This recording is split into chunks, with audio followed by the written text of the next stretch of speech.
හරි. Which of the following techniques can be used to increase the free space of a hard disk without deleting any existing files?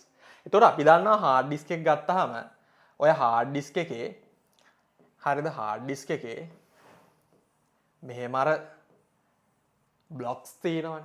මේ blocks වල හැම තැනම data නැහැ. හරිද? හැම තැනම data නැහැ. මෙහෙම තියෙන්න පුළුවන්. හරිද? මේ මම මේ පාට කරන තැන් වල data තියෙන්න පුළුවන්. මේ ඔය පාට කරන තැන් වල නිසා හරිද? දැන් මේවා access කරන්න බැරි වෙන්න පුළුවන්. access කරන්න බැරි වෙන්න පුළුවන් මේ blocks. මේ sectors වල තියෙන blocks access කරන්න බැරි වෙන්න පුළුවන්. මේ විදිහට unorganized විදිහට unorganized විදිහට data තියෙනවට අපි කියනවා fragment වෙලා කියලා. disk එක fragment වෙලා කියලා. ඒතකොට මේ fragment එක අයින් කරන්න අපි මොකද්ද කරන්නේ? defrag කරනවා. defragmentation එකක් කරනවා. දැන් මෙතන අහනවා increase the free space. මේ free space ටික use කරන්න නම් මොකද්ද කරන්න කියලා. Compression of existing file on the hard disk. Copying some files in the hard disk to a flash drive. මේක ඇත්තරම මේ practical solution එකක් නෙමෙයි. hard එකේ තියෙන ටික flash drive එකට දාන්න කියලා. Formatting of the hard disk, partitioning of the hard disk. partition කරලා වැඩක් තියනවද? එහෙම වැඩක් නෑ. partition කරලා වැඩක් නෑ. partition කරන එකේ usage එක අපිට data ටික හරියට organize කරගන්න. දැන් ඔය හිතන්නකෝ අපේ documents එකකට දාන්න පුළුවන් partition එකකට. local disk C D E F ඔහොම තියෙන්නේ. ඊට පස්සේ movies games තියෙනවා නම් වෙන එකකට දාන්න. එතකොට මෙතනදී මොකක්ද ඕගොල්ලෝ හිතන්නේ? මොන වගේ answer එකක් කියලාද හිතන්නේ? Formatting of the hard disk. format කරොත් මොකද වෙන්නේ? format කරොත් තියෙන ඔක්කොම ටික delete වෙලා යනවනේ. එහෙනම් මේකත් වැඩක් නැහැ. compression of existing files on the hard disk. compress කරන්න පුළුවන්. අපිට WinZip එකක් use කරලා. හරිද? WinZip නැත්නම් 7z ඔය වගේ software එකක් use කරලා අපිට පුළුවන් existing file ටික compress කරන්න. compress කරනකොට අපිට ටිකක් ඒ file size එක අඩු වෙනවා. compress file එකක් විදිහට හැදෙනවා. එහෙනම් answer එක 1. While editing a document using a word processing software, you decided to copy a selected part of the document to another document. Which of the following key combination will enable you to carry out this task? මෙතන තියෙන්නේ copy කරලා තැනක paste කරනවා. copy නම් ඔයගොල්ලෝ දන්නවා copy නම් CTRL control එක ඔබාගෙන C. paste එක මොකද්ද? paste එක CTRL plus P ද? නෑ. CTRL plus P කියන්නේ print. P නෙමෙයි V. එහෙනම් control C followed by control V. හරිද? Consider the range of cells given as A3, C4 in a spreadsheet. A3 කියන්නේ මේ cell එක, C4 කියන්නේ මේ cell එක. එතකොට A3 ඉඳන් C4 වෙනකම්. A3 ඉඳන් C4 වෙනකම්. මෙන්න මේ range එක දුන්නාම මොන cells ටිකද include වෙලා තියෙන්නේ? මෙතන ඉඳන් මෙතෙන්ට හොඳට බලන්න. මෙතන ඉඳන් මෙතෙන්ට නම් මේ ටිකේ ඉඳන් මෙන්න මේක මේ අහු වෙනකම් යනවා. එහෙනම් A3 තියෙනවා, B3 තියෙනවා, C3 තියෙනවා, A4 තියෙනවා, B4 තියෙනවා, C4 තියෙනවා. ආන්සර් එක මේක. මෙතන ඉඳන් නිකන් mouse එක අරගෙන cell range එකක් select කරන්න මෙහෙම. මෙතන දෙන්නේ ඒක. හරිද? 16 question එකේ තියෙනවා consider the following spreadsheet segment with the formula B2 to B5 written into cell Z2.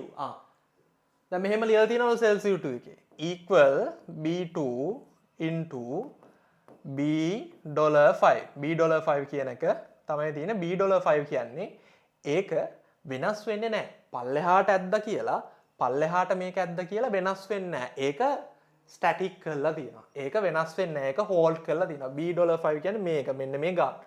B කියන්නේ B2 කියන්නේ මේක. මේක මේකෙන් මල්ටිප්ලයි වෙලා මේක මේකෙන් මල්ටිප්ලයි වෙලා මේක තියෙනවා. එතකොට මේක පල්ලෙහාට ඇද්දොත් කියලා තමයි මේ C2 එකට කොපි කරොත් කියලා. එතකොට C2 එකට කොපි කරොත් මේක එන්නේ මොකද්ද?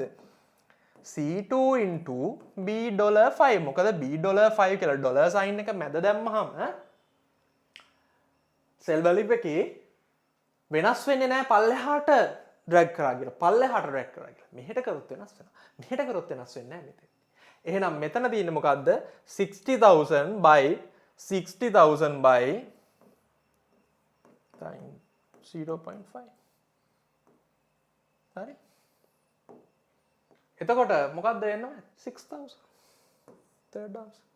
lazy නේ. දැන් මෙතන තියෙනවා you want to add a blank slide to an electronic presentation. electronic presentation එකක් ඔයා කරනවලු edit කරනවලු එයාට blank slide එකක් ඕනලු. blank slide එකක් ඕන නම් මොකද්ද කරන්නේ? blank slide එකක් ඕනොත් මොකද්ද කරන්නේ? මේ මොන shortcut එකද use කරන්නේ? එතකොට කට්ටියම උත්තරේ ගන්නවා control n new slide එකක් වෙන්නේ නැති කියලා. වැරදි. control n නෙමේ control m. control m හොඳට මතක තියාගන්න new slide එකක් ගන්නවා නම් control m. control n කියන්නේ අලුත් presentation එකක් ගන්නවා. new presentation එකක්. control m කියන්නේ new slide එකක්. ඊළඟට අපි යමු 18 question එක. which of the following features of electronic presentation software with PowerPoint can be used to change the content arrangement of a slide from arrangement 1 to arrangement 2? මේකට කරන්න පුළුවන් මොකෙන්ද? slide layout එකෙන්. එහෙනම් අපි දැන් ප්‍රශ්න 18ක් කතා කරලා ඉවරයි. මේ 18 හරි ලේසි නේද? ලේසි. ඕනි කෙනෙක්ට චුට්ටක් හිතුවොත් මේවා කරන්න පුළුවන්. which of the following is not a common function? මෙන්න මේ වගේවා පොඩ්ඩක් highlight කරගන්න. not a common function. common function එක not නැත්තම් ඔවා අමතක වෙනවා. හරි. ඒක ඉතින් චුට්ටක් ඉරක් ගහගන්න. common feature of both word processing and electronic presentation. PowerPoint එකේ Word එකේ හරිද? common feature එකක් නෙමෙයි. මොකද්ද? change in line space දෙකේම තියෙනවා. find and replace දෙකේම තියෙනවා.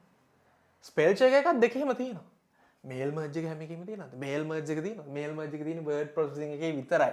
mail merge එකෙන් තමයි අපිට අර ගොඩක් recipients ලට mail එක යවනකොට ඒක formatting කරන්න දෙන්නේ මේ mail merge එකෙන්. එහෙනම් ඒක තමයි answer එක.